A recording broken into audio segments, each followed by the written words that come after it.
yote. Na dua ya pili wa da'atul musafir, na dua ya msafiri pia. Msafiri pia dua yake pia haina kizuizi cha aina yoyote. Na dua ya tatu wa da'atul walid ala waladihi, na dua ya mzazi juu ya mtoto wake, dua ya wazazi juu ya watoto wao pia. Basi dua hii ni yenye kupokelewa sana mbele ya Allah Subhanahu wa ta'ala. Dua ya watu watatu hawa haina kizuizi cha aina yote mbele ya Allah Subhanahu wa ta'ala. Basi yafaa sana tuweze kupata dua zao wazazi wawili, na uweze kupata dua zao wazazi wawili kama hujawatendea wema aina yote. Hata kama yuko kijijini pia, basi mtumie basi hata kimwamala aina yote. Mtakie hali pia basi umemkaje pia mama yangu, basi umemkaje pia baba yangu kama wako hai pia. Wewe uko mjini huko, wamepambana sana wazazi wako kukusomesha kwa tabu sana, wakauza na mashamba yao mashallah, ili pia tu wewe upate elimu pia, kesho upate kuwasaidia wao pia na umma kwa ujumla. Lakini leo hii umepata hiyo kazi yako, basi wapi wala wakumbuki kwa hili wala kwa lile. Yafaa sana pia wajulie hali, hata mambo mengi sana, hata usikuwa kwa pesa, basi wajulie hali pia wazazi wako wawili, ili pia tuweze kupata radhi za Allah Subhanahu wa ta'ala. Mzangu, miongoni mwa dalili ya kwamba dua ya mzazi juu ya mtoto wake pia haina kizuizi mbele ya Allah Subhanahu wa ta'ala ni kisa hichi cha Jurayj.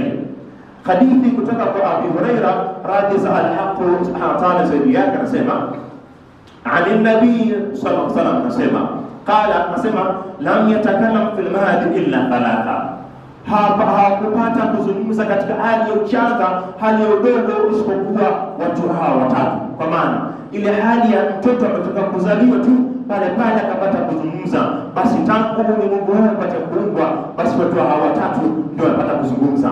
Maana haya ni Mtume wetu Muhammad sallallahu alaihi wasallam asema, mtu wa kwanza kwamba alipata kuzungumza katika ile hali ya uchanga, hali ya udogo ametoka kuzaliwa, si mwingine ni Isa bin Maryam, ni Isa mtoto wa Maryam.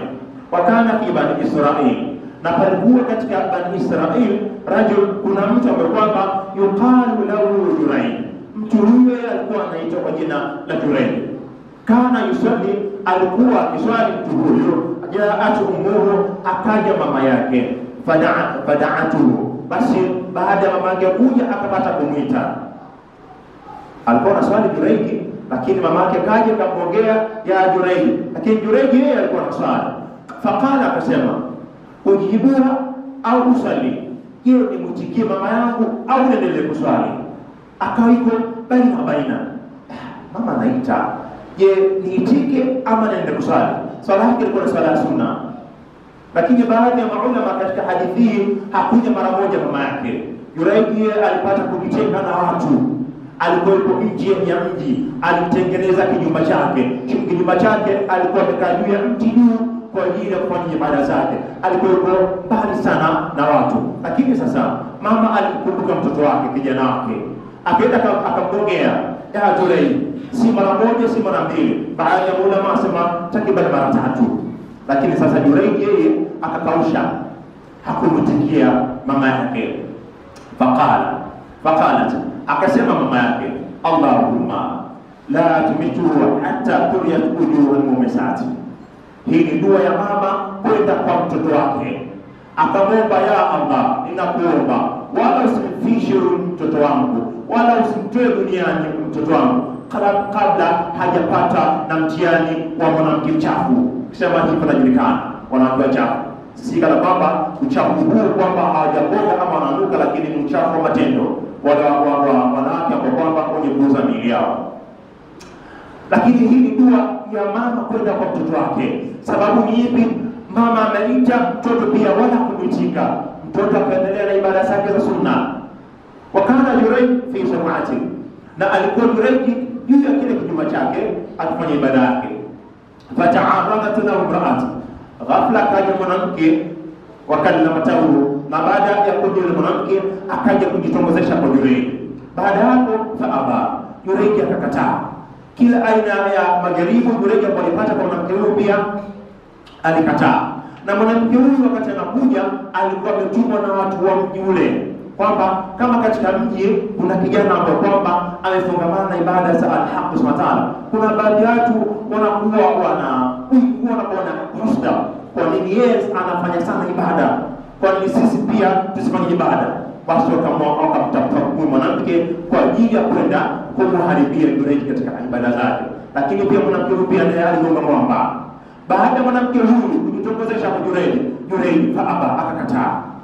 Baada ya kukataa sasa, mwanamke huyu akaenda kwa mchungaji mfugo. Baada ya kwenda kwa mchungaji, mwanamke yule akajitoa sadaka mwili wake mwenyewe. Kufika kwa mchungaji, baada ya mwanamke kujitoa, baada ya muda yule mwanamke akawa mjamzito. Muda si muda, mwanamke muda ulipofika akaja kaifungua. Baada ya kujifungua katika hali ya uchanga wake, watu wa mji wakamuuliza, mbona mtoto huyu hana baba? Mtoto huyu ni wa nani? Yule mwanamke akasema, mtoto huyu ni wa Jureij. Sasa watu wa mji wakatoka wote kwa Jureij. Jureij anafanya mcha Mungu sana, anafanya mitenga na watu wote na wa mji. Leo hii sasa twende tukamtoe Jureij. Kumbe anafanya mcha Mungu, amejificha katika kivuli cha ucha Mungu.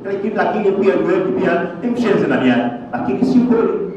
Mwanamke yule alikwenda kwa Jureij, lakini Jureij pia alimkataa. Baada ya yule mwanamke kujitongozesha, Jureij akamkataa. Baada hapo kwenda kwa Jureij pia wakavunja kibanda chake Jureij, wakampiga tu vizuri. Kisha akamwambia, "Naomba kamoja tu." Akachukua udhu, akaswali rakaa 2. Baada ya kuswali rakaa 2, kwa ajili ya kumwomba Allah, ya Rabbi, najua kabisa huyu mtoto si wa kwangu, uchafu si wa kwangu, lakini ni hawa watu wameamua mimi kunifedhehesha. Ya Rabbi, na kuomba ubainishe ukweli ni upi na uongo ni upi. Baada ya hapo akatoka Jureij, akamnyoshea yule mtoto na kidole chake cha shahada katika kitovu chake.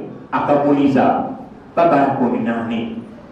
Mtoto pia akapata kusema, baba yangu mimi Abraham.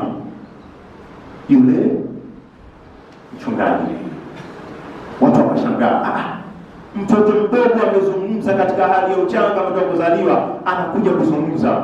Baada hapo wale watu wakamwomba msamaha sasa Jureij, basi nitakujengea kijumba chako kwa dhahabu. Wakampa kila aina ya ahadi kede.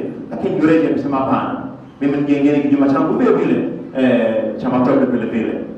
Huo mtihani ambao ulipata Jureij. Lakini sasa alipata Jureij kutokana na dua ya mama yake. Vipi mama yako ama wazazi wako pia kuombea dua kheri? Baba, basi Mwenyezi Mungu akufungulie riziki zako. Baba yangu nakuomba, mama kadha wa kadha. Kwa hivyo wazazi, ukishakuwa mkubwa unakuita baba hata kama si baba. Kama ni wa kike basi ataitwa mama. Mama, basi Mwenyezi Mungu akufungulie katika riziki zako. Afanye upesi huko mjini unapokwenda. Kadha kila aina ya dua nzuri. Lakini sasa vipi ukifanya ubaya mama yako baba yako? Dua yake inapokelewa, inakuwa haina kizuizi cha aina yoyote. Mzama, tunakumbushana haya kwa sababu ya wengi wetu tukishakuwa mjini huko, wazazi wetu hatawakumbuki. Hata kwa simu hatawakumbuki. Tena ukipata na mke ambao kwamba wala si mwenye kupata radhi hizo, basi wewe usikafurukuta. Kwa nini unawatumia pesa? Kwa nini wao hawajiwezi? Mbona hii kazi yangu ni wao ambao walisomesha? Hii afya yangu ambao mimi na leo hii ni wao ambao walipambania. Ndugu zangu katika imani, turudi kwa wazazi wetu ili pia tuweze kupata radhi za Al-Haq Subhanahu wa Ta'ala duniani na kesho akhera. Kwa maana ili pia maisha yetu ya dunia yapate kutengemaa, yapate kunyoka vizuri. Jiangalie, je, una muamala mzuri na mzazi wako? Je, una miamala mizuri na wazee wako?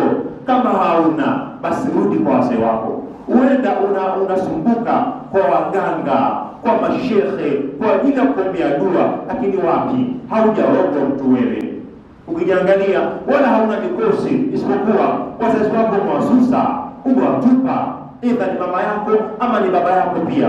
Huwajali kwa hili wala kwa lile. Basi ili pia tuweze kupata radhi za Al-Haq Subhanahu wa Ta'ala. Basi afate sana wazazi wetu pia tuwe na miamala nao mizuri, ili pia tuweze kupata radhi hizi za al-haq subhanahu wa ta'ala duniani na kesho akhera.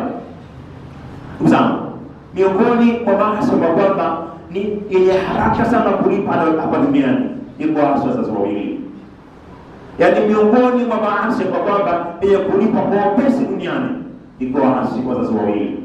Zunguka utakapozunguka, lakini itakupata tu dua ya wazazi wako, kwamba nakwenda Marekani, nakwenda wapi, mimi sitaki miamala nao, lakini itakupata tu. Wakiwa wanasononeka pia lazima pia itakupata na wewe.